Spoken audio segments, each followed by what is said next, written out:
जैसा कि last episode में हमने देखा था कि यान मिंगशू डिमोनिक हॉल की मास्टर तो बन गई, मगर उसके एबिलिटीज पर कई सारे सवाल उठाए जा रहे थे। साथ ही शैडो डीमन हॉल का मास्टर निंग भी यान मिंगशू के साथ बहुत ही खतरनाक फाइट करते हुए उसे बुरी तरह से घायल कर चुका था। अब निंग यान पर जानलेवा हमला कर पाए इससे पहले ही क्योस पैलेस के बंदे ने आकर उसे रोक लिया और निंग को बताता है कि क्योस पैलेस ने यान मिंगशू को डीमन हॉल की न्यू मास्टर एक्सेप्ट कर लिया है, इसलिए अब कोई भी यान पर हमला नहीं करेगा। साथ ही शाओचिंग को याद आने लगा कि यान मिंगशू उसकी पास्ट लाइफ में उसकी प्रोटेक्टर थी। डीमन और इमॉर्टल्स के दरमियान हुई बैटल में यान मिंगशू ने उसके लिए अपनी जान गंवा दी, मगर अब समय के पहिए को घुमाने के बाद शाओचिंग एक नई हिस्ट्री क्रिएट करने का डिसीजन ले चुका था।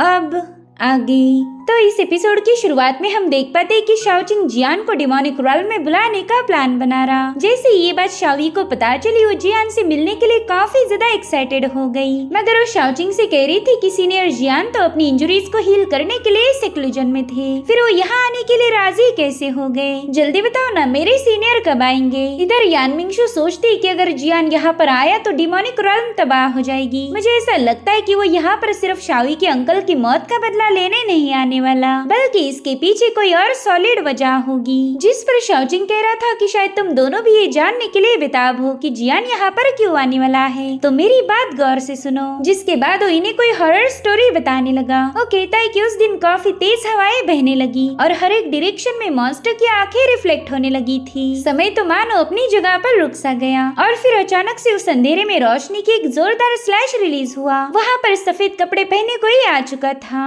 उसी वक्त आसमान में गोल्डन रोशनी तेजी से फैलने लगी और फिर वहाँ पर पहुंचा एक बहुत ही भयानक ब्लैक क्लॉड डीमन। इधर ही दोनों लड़कियां तो डर के मारे एक दूसरी से चिपक गई थी। शाओई उससे पूछती, बताओ ना आगे क्या हुआ? तुम कहानी को ऐसे इंटरेस्टिंग मोड पर लाके खत्म नहीं कर सकते? तो शाओजिंग कहने लगा, आगे तो कुछ नहीं हुआ, अब तुम दोनों जल्दी से यहाँ से दफा होकर मुझे खाना खाकर सोने दो। मुझे अब काफी अच्छे से नींद लेनी है, इसलिए बिल्कुल मुझे डिस्टर्ब मत करना। वेल उसने इन दोनों को बेवजह डरा दिया था ताकि ये उसे जियान के बारे में सवाल पूछ कर तंग न करे। अब शाओजिंग के वहाँ से जाने के बाद शाओई यान मिंगशू से पूछ रही थी कि क्या तुम्हें पूरा यकीन है कि तुम इस ढक्कन को अपना मास्टर बनाओगी? मेरे ख्याल से तुमने अपने डिसीजन पर एक बार फिर से गौर फरमाना चाहिए। तो यान मिंगशू भी उसकी बात पर अग्री हो गई। वो कह रही थी, हाँ शायद मुझे इस बारे में एक बार फिर से सोचना होगा। खैर तुमने कहा था कि हम यमा हॉल पर अटैक करेंगे, क्या तुम्हारे पास उसके लिए कोई प्लान है? तो शाओई कहने लगी, जरा आराम से बात करो, इस शाओजिंग को पता नहीं चलना चाहिए कि हम वहाँ जाने वाले हैं। जिसके बाद दोनों वहाँ से रवाना हो गई। इधर शाओजिंग माइंड स्पेस में पहुंच चुका था। वो जियान को बताता है कि तुम्हारी प्यारी डिसाइपल शाओई यान मिंगशू को यमा हॉल ले जा रही है ताकि वो दोनों मिलकर वहाँ के मास्टर को खत्म कर अंकल शाओ की मौत का बदला ले पाए। जिस पर जियान कह रहा था कि ये सब मुझे बताकर कोई फायदा नहीं, मैं इसमें इंटरफेयर नहीं करने वाला। तो शाओजिंग कह रहा था, वाह एकदम सही फैसला लिया तुमने, मैं भी उन दोनों की मदद नहीं करने वाला। हम दोनों अब शाओई को मौत के मुंह में जाने देंगे।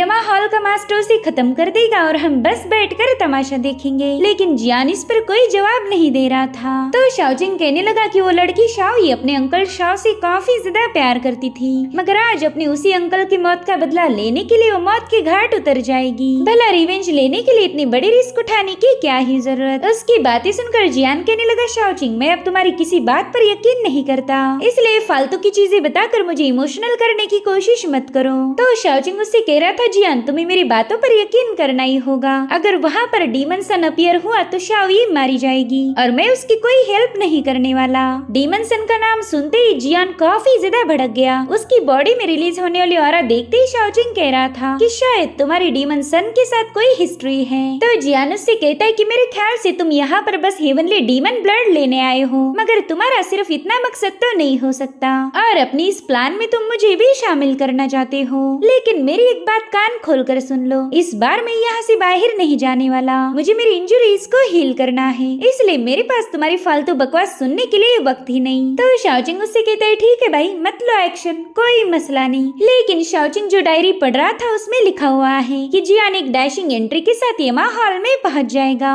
जिसके बाद हमें एक टेलीपोर्टेशन एरी शो की गई, जिसमें से शाओजिंग का जासूस शुआन को लेकर डिमोनिक रॉल में पहुंच चुका था। शाओजिंग शुआन से कह रहा था, जूनियर कई दिनों बाद हमारी मुलाकात हुई, अब ये मत बोलना कि तुमने मुझे मिस किया। तो शुआन उससे पूछती कि बताओ ये बंदा कौन है और ये मुझे जबरदस्ती अपने साथ क्यों लेकर आया? साथ ही ये बंदा मेरे साथ काफी रूड बिहेव कर रहा था, क्या तुम्हें मुझ पर जरा भी रहम नहीं आता?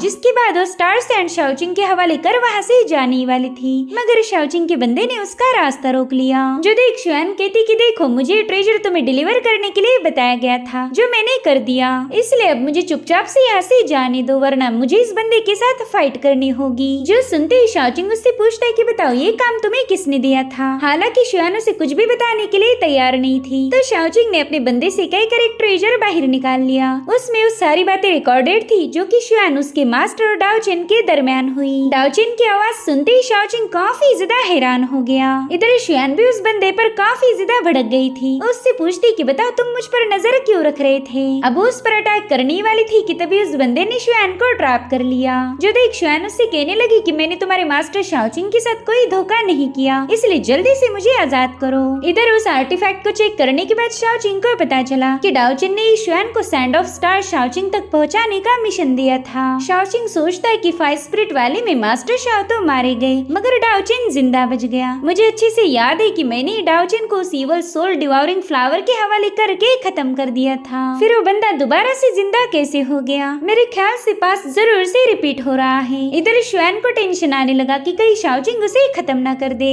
इसलिए वो शाओचिंग को बताने लगी कि तुम्हें स्टार सैंड चाहिए थी, और देखो मैंने तुम्हारे हवाले करके मेरा काम पूरा कर दिया, तो आज के बाद तुम्हारा और मेरा सारा हिसाब क्लियर हो गया। तो अब मुझे जल्दी से रिहा करो और मैं कभी तुमसे बात नहीं करूंगी। इसलिए शाओचिंग के एक ही इशारे पर उस बंदे ने शुआन को आजाद कर दिया। अब शुआन वहाँ से जा ही रही थी कि तभी शाओचिंग उससे कहने लगा कि शायद तुम बहुत नाइव हो। देखो जब डाओचेन ने ये स्टार सैंड लेकर तुम्हें मेरे पास भेजा था, उसी वक्त तुम्हारी मौत का फरमान भी साइन हो गया। अगर तुम वापिस अपने सेक्ट में जाओगी तो डाओचेन और तुम्हारा मास्टर मिलकर तुम्हें खत्म कर देंगे। जो सुनते ही शुआन कंफ्यूज होकर वहीं पर रुक गई। वो शाओचिंग से पूछ रही थी कि बताओ तुम ये सब क्यों कह रहे हो, वो लोग भला मुझे क्यों मारेंगे। तो शाओचिंग उसे बताता है कि डाओचेन एक ईवल बंदा है, वो पहले लोगों का यूज करता है और उसके बाद उन्हें खत्म कर देता, ताकि उसके कामों का कोई सबूत पीछे ना छूट पाए। मुझे नहीं लगता कि अब तुम राइचियस पाथ को फॉलो कर पाओगी, तो क्यों ना तुम मेरी टीम का हिस्सा बन जाओ। मैं अपने लोगों को कभी धोखा नहीं देता और ये बात तुम भी अच्छे से जानती हो।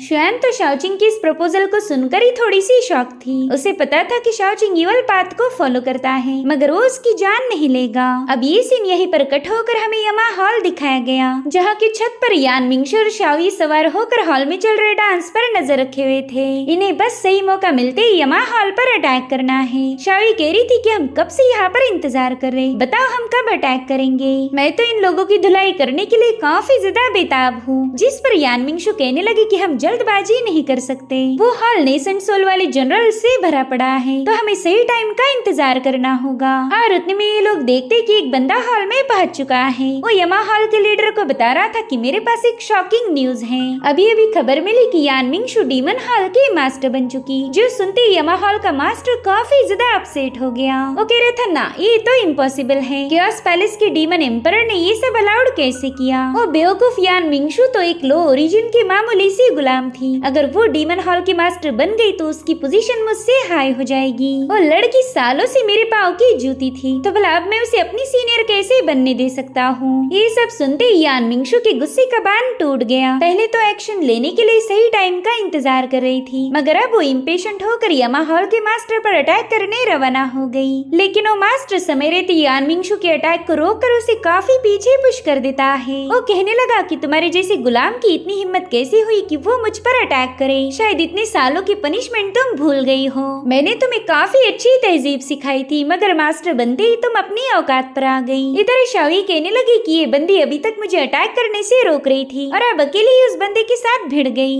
इधर वो मास्टर यान मिंगशु पर अटैक करने वाला था कि तभी शाओई ने अजूर क्लाउड टेक्निक का यूज करते हुए उसके अटैक को काउंटर कर काफी पीछे ढकेल दिया। शाओई यान मिंगशु से कह रही थी कि अगर तुम चाहो तो मैं इस बंदे से निपट सकती हूँ। तो यान मिंगशु कहती कि इन सब से हम एक साथ ही मिलकर निपट लेंगे। जिसके बाद ये दोनों भी यमा हॉल का मास्टर और उसके पालतू कुत्तों के साथ फाइट करना शुरू कर देती है। जब यान मिंगशु मास्टर के चमचों से निपट रही थी, उसी वक्त शाओई ने यमा हॉल के मास्टर पर भी अपनी स्पिरिचुअल पावर से हमला कर दिया। हालांकि वो बंदा पीछे हटते हुए उसके अटैक को डॉज कर उस पर एक काउंटर अटैक कर देता है। तो शाओई भी अपनी पूरी ताकत लगाते हुए उसके थंडर अटैक को अपनी सोर्ड से रोकने लगी, जिसके चलते वो हमला डिस्ट्रॉय हो गया था। और तभी यमा हॉल के मास्टर पर एक बहुत ही जबरदस्त स्लैश अटैक रिलीज हो गया, जिसके चलते वहाँ पर एक जोरदार ब्लास्ट हो जाता है। ये अटैक ना ही शाओई ने किया था और ना ही यान मिंगशु ने। तो शाओई कंफ्यूज होकर पीछे पलट पलट के देखती है, बल वहाँ पर जियान आ चुका था। शावी तो उसकी जबरदस्त सोड एनर्जी देखकर ही काफी ज्यादा हैरान हो गई।